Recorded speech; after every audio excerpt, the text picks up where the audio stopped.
Здраво живо, јас сум Димче, добродојдовте во уште едно моје видео. Овој пат зборувам за реките. Повторно ми се тема реките, како што знаете пред некое време снимав видео за реката Бабуна. Тоа е соседната река, сега се снимам на реката Тополка. И како што видовте од видеото, реката Бабуна е пресушена. А состојбата со Бабуна е жална и добив многу коментари дека тоа се случува секоја година. По башот и се случува секоја година, треба да бидеме загрижени и треба да мислиме како да ја зачуваме таа река и да ја спасиме од уништување, затоа што знаеме дека ние на есен ќе се врати таа река. Меѓутоа живиот свет преку летото, голем дел од тој жив свет, од таа флора и фауна ќе изумре, а со тоа и самата река полека изумира. И сега ние имаме големо технолошко знаење оваа цивилизација, меѓутоа ние не знаеме како да се грижиме за реките, за природата. Ние на жал го изгубивме тој контакт со природата, изгубивме таа способност да ја одржуваме природата, да ја одржуваме и да ја поправаме. Ние знаеме да поправиме коли, знаеме да поправиме телефони, имаме струја, имаме секакви технолошки уреди, меѓутоа природата не знаеме да ја поправиме и да ја одржиме. Ние за жал изгубивме таа способност. Ќе ви дадам само еден пример. До пред 50-60 години во секое село имало професија одржувач на реките, односно луѓе кои што го одржувале водостојот на реките секогаш да биде висок, затоа што порано многу повеќе зависеле од реките и ја сваќале нивната важност и ги гледале како некој вид на богатство. Тие луѓе ја одржувале реката на тој начин што тие го надгледувале нивото на реката, значи тоа било професија.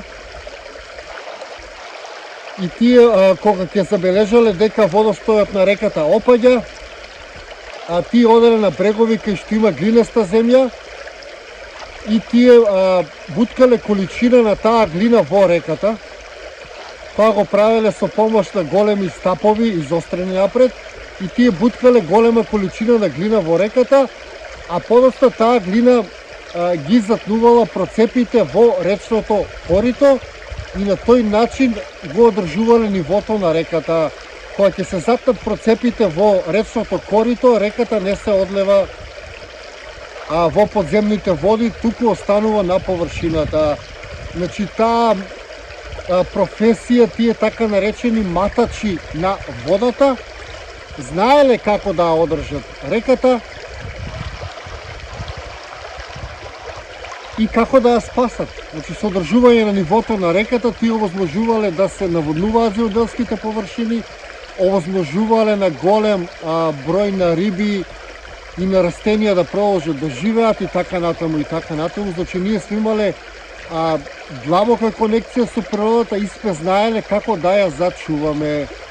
Токму тоа ни е потребно на оваа цивилизација, да се вратиме кон тие стари знаења, кога е во природата во прашање, кога се однесува на тие забавни технолошки уреди и машини, тогаш е потребна оваа нова цивилизација.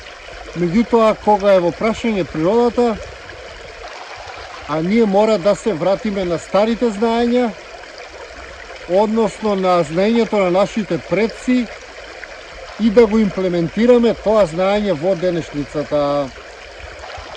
Значи, јас сум за да се вратат тие одржувачи на реките, тие чувари на шумите, кои што биле нарекувани падари порано, и други професии кои што ги отфрливме, кои што се повеќе од потребни во ова денешно време.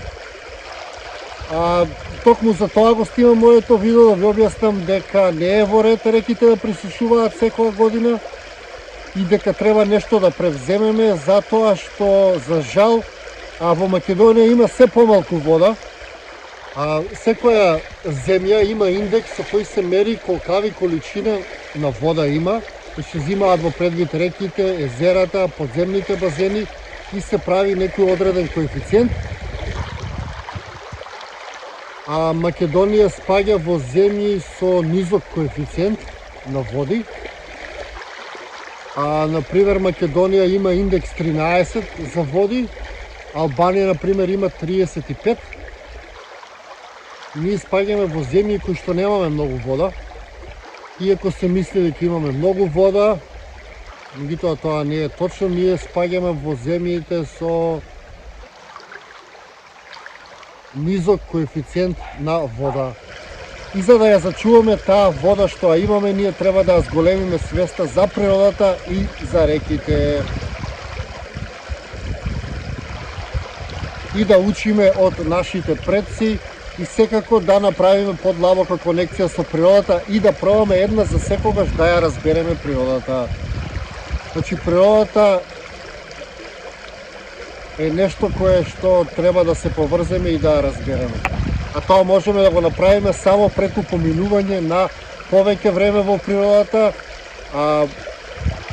во контакт со природата и во посматрање на природата.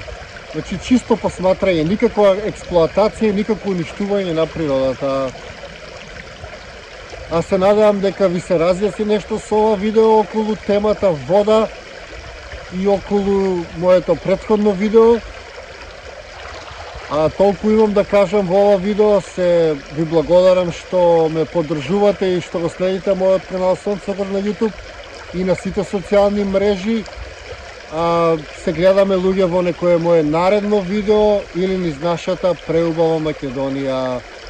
До тогаш останете ми во добро и се гледаме.